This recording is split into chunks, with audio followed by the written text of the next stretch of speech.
In this news update video about the open world Star Wars game, I've got some potentially bad news to share with you about microtransactions as well as when the game could release. But there is also some leaks that are somewhat related that I think are positive, so let's get into them. But before we do, make sure you do subscribe to this channel so you won't miss any future news updates about the open world Star Wars game. So the director on the game just tweeted a few moments ago talking about the game again, but if you missed my previous video that I talked about yesterday, here's the context. The director on the game tweeted, "Happy New Year to you all, 2023 is going to be huge for us, join the adventure," and then the Star Wars logo. Now a lot of people took this as the game is coming out in 2023, but I said in my video yesterday that he's probably talking about how you can join the adventure by applying to work on the game, and on top of that, the reason why he says 2023 is going to be a big year for us, he means the team. It's going to be a very critical year in the development of this game. And of course the internet has taken it as the game's going to be releasing this year, or at least getting a huge reveal, which is not out of the question, but Julian, the director, did just respond with a new tweet saying, "This seems to have sparked quite some interest. It definitely has." And he says, "To be clear, I meant that 2023 will be a huge year for our teams building our game, which you could be part of. For official news, keep an eye out on Ubisoft." So, of course he's trying to keep it low-key because it did definitely get out of hand. I made a video, it sparked loads of news stories, things like that, but I had to cover it because it's a tweet about this Star Wars game that we've literally had no information about for the last 2 years. That's not to say a reveal may not happen this year though, because as I mentioned in my previous video, playtesting is going to start soon. They are taking applications for you to sign up to playtest the game if you live in and around Malmo. As I mentioned in yesterday's video, the Avatar playtests started to pop up about a year before the game was supposed to release. I do think this definitely dampens the impact of his first tweet, so who knows, maybe they will show up at Celebration, maybe they won't, but I do think this year they will reveal something a little bit more than just this generic image and say the game is coming, because we already knew that 2 years ago. The next thing I want to talk about is something that has really lit a bit of a fire up,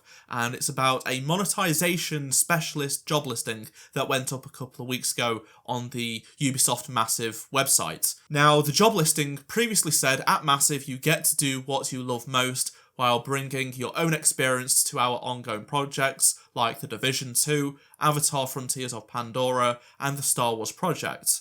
Now, naturally, of course, this has made a lot of people uneasy. Monetization specialist for what appears to be a single-player game. A lot of people seem to think it's going to be pay-to-win multiplayer stuff, but it is basically a single-player game from what we know so far. But any talk of monetization is, of course, not great, especially in the era of $70 games.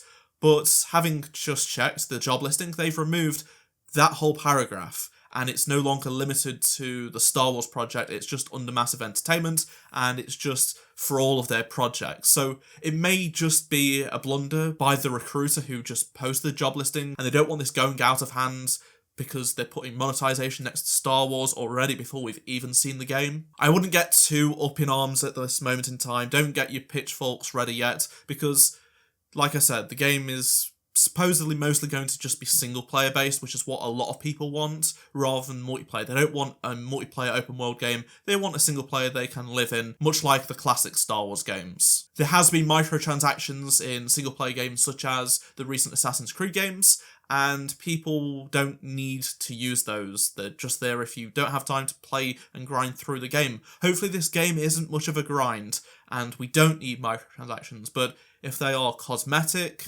and they don't really do much, then it's not going to be the same issue that we've had with before Battlefront 2 released. I do think people are jumping the gun far too early at this moment in time because the Avatar game is not even out yet. That is also going to be a single-player game, and that was mentioned, so we'll have to see how the monetization, if there is any monetization stuff going on with that game when it does release in the next few months. Speaking of the Avatar game, a bunch of leaks from a source that has recently been proved right on a few things dropped yesterday. And because the studio is developing both the Avatar game and this open world Star Wars game, it's still interesting to take a look at. There might just be some crossover because they've built this game and now they're building, and they will take what they've learned from this game into the Star Wars game. So apparently the shooting mechanics feel very nice, and it is completely open world, but there's no traditional quest markers. Instead of just taking you straight to an objective, you're going to have to go and explore that area and figure out what there is to do. There is looting, and crafting is also present, which is not a surprise given this is the team behind The Division. I think this is the same sort of stuff we'd expect to see in the Star Wars project as well. There is some interesting things, such as the world changes after doing some activities throughout the game. You'll notice that we're returning to previously explored areas. They'll be different, and I'd love to see that in Star Wars. It would make the world feel really living. I want to see that sort of stuff, as well as dynamic weather cycle, which is also included in this Avatar game apparently. So all of this stuff I would love to see in the Star Wars game, and it makes a lot of sense given that they are being developed at the same time, and one of them is about to release whilst the Star Wars game. I think it's going to be late 2024. I am now more optimistic it's going to release in 2024 than I was a few days ago because of the talk recently. I do think that late 2024 is more on the cards than early 2024, given that 12 months isn't a long time really to really ramp up development on this game and get it out. I know playtests are starting, but who knows how they go. If the playtests don't go very well, well, they're going to have to completely redo parts of the game. Adds even more time to the game, which is probably what happened with the Avatar game, because it was supposed to release by now. It's very exciting to be talking about this game, though, even if the details are very sparse at this moment in time. I'm just glad we have a very promising, potentially, Star Wars game that is open world that we've been waiting for so long, and we can talk about it now. There is something a little bit more than we knew over the past 2 years. So let me know down in the comment section below any of your thoughts in the comment section. If you enjoyed this video, drop a like to help support the channel. And if you didn't miss any of the previous news updates about the game, click on the playlist on the screen right now, and I shall see you in my next open world Star Wars game video. Goodbye.